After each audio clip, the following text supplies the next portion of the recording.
A gente vai usar dois equipamentos de vibração em corpo humano. Na realidade, a gente vai pegar a mão e braço. Bom, o que ele vai fazer? Ele vai segurar um dos acelerômetros, esse aqui é um acelerômetro triaxial, entre os dedos. E a gente vai usar o outro depois da luva.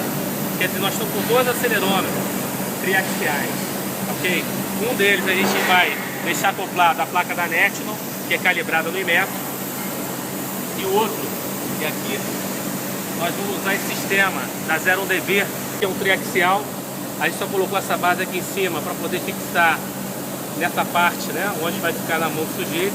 Outro dessa forma, também um padrão utilizado na medição de vibração localizada em mão e braço. A gente está usando primeiro o da Netcon. Na hora que eu fizer essa direção aqui, reparem só que a barra vai ficar só uma barrinha verde, tá vendo? Tá dizendo que eu estou em torno de 2 Hz. Agora eu vou fazer para frente, ó, para frente, só nessa direção. Só para provar que eu estou fazendo as 3 direções ao mesmo tempo. Ele vai trocar, ele vai entrar por outra linha, tá vendo? Que outra linha que entrou? Essa aqui é eixo X. E agora eu vou fazer nessa direção, que é pro lado, que a gente chama de Y. Ele vai trocar essa verdinha mais fina e vai trocar pela outra, que é a vermelhinha. Tá ok? Bom, com esse equipamento. Com o outro equipamento, já observou o equipamento, aqui a gente já está vendo ele. Nós já conseguimos ver o equipamento aqui na ponta.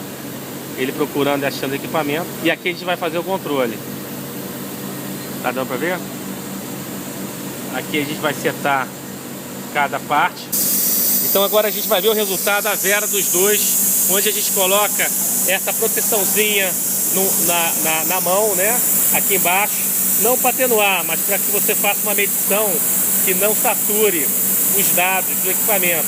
Quer dizer, não forneça valores de sinais bastante altos, em alta frequência, que não nos interessa. Os dois, pode mandar bala. Equipamento ao mesmo tempo. Nós estamos aqui no ar primeiro, por favor, ambos os equipamentos. 3 vezes. Mesma cara no final.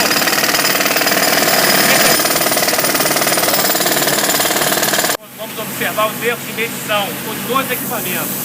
Da 01DV, que é o ED 008 do National Instrument. Então a gente vai mostrar coisas simples e ambos os equipamentos dando o mesmo problema. Então nós temos que analisar o sinal e verificar ele por terça de oitava. Embora esse aqui tenha só um dos eixos de terça de oitava, isso já permite analisar para ver se o sinal está certo ou está errado. Para ver justamente se a gente está excitando as altas frequências e saturando o circuito interno dele. A mesma coisa com ele. Ele vai direto agora, vou botar direto, né, como as pessoas normalmente fazem, então você pode bater mesmo, mas vai pegar pesado agora. Aqui mais uma botar no computador. Eu estou controlando o equipamento aqui, tá? Vamos ver os valores, aqui já dá para ver os valores. Mete bala aí. Vários valores, 800, 600, são valores errados hoje, totalmente errados. Já saturou o sistema. Isso é o maior erro que eles estão fazendo analisar. Estamos vendo as mesmas frequências. Um está batendo na ferramenta, hein? Aqui um bom exemplo, também de uma medição, aparentemente está 100%, mas repara só que há uma excitação em alta frequência, acima de 1K. Isso provavelmente porque o acelerômetro, o suporte acelerômetro ficou batendo na apunhadora. Está havendo uma excitação, provavelmente o acelerômetro está batendo na apunhadura do martelete e está excitando essas altas frequências. Pegamos os pontos que está entre essas marcações de pico para reparar que o valor cai bastante.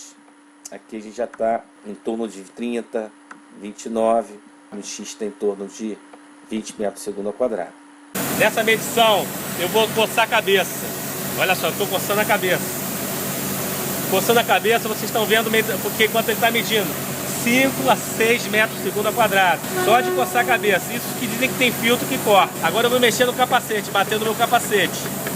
Eu estou medindo 20 metros por segundo ao quadrado a 14 metros por segundo ao quadrado, só na batida no meu capacete, que não é uma vibração transmitida. Então a vibração do corpo humano, seja corpo inteiro, mão e braço, tem que ser a vibração transmitida ao teu corpo, não o movimento do teu corpo. Correto?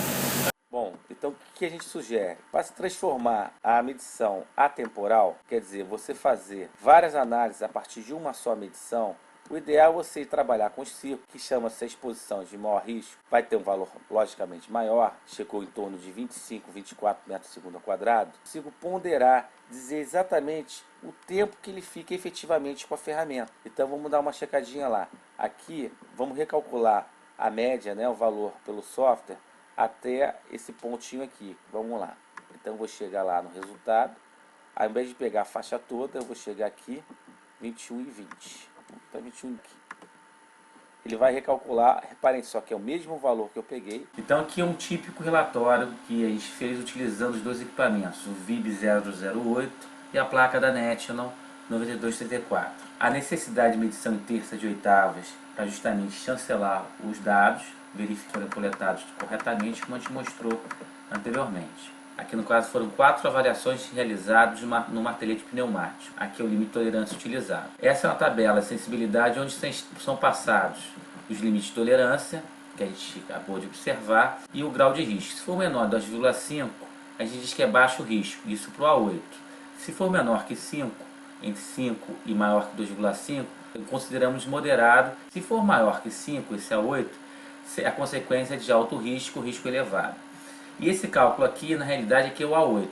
Ele é refeito, aqui é o limite de ação, esse é tolerância, podem ver aqui, ok? Para 4 horas, 2 horas, 1 hora e aqui meia horinha só. Aqui é a tabela sumarizada, onde você tem a primeira amostra, o martelete, a atividade estava sendo feita, o grupo homogêneo, o equipamento que foi utilizado. No caso, reparem só, aqui o X é bem relevante, eu poderia estar não realizando o efeito combinado, que é a questão dos 50% em relação aos outros eixos, mas eu considerei o efeito combinado, deu 26 para o A8 e para 1 hora 9,52. Aqui a gente passa, né, o dado que é fornecido pelo VIB 008, vão ver os outros, que é a mesma ferramenta, só que as pessoas operando de forma diferente e outros operadores. Reparem só que devido à empunhadura mudou-se um pouquinho a relação entre os eixos, mas os valores globais se mantiveram praticamente sem alteração.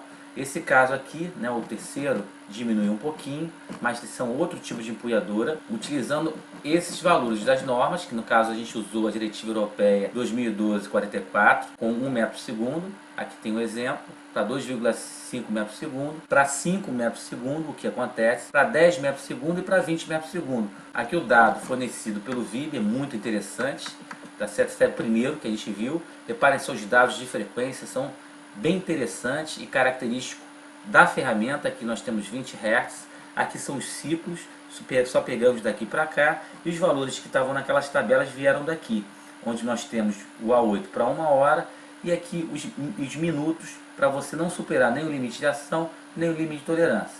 O mesmo ocorre aqui, a quarta amostra. No gráfico de tempo, o próprio equipamento mostra em vermelho os overloads.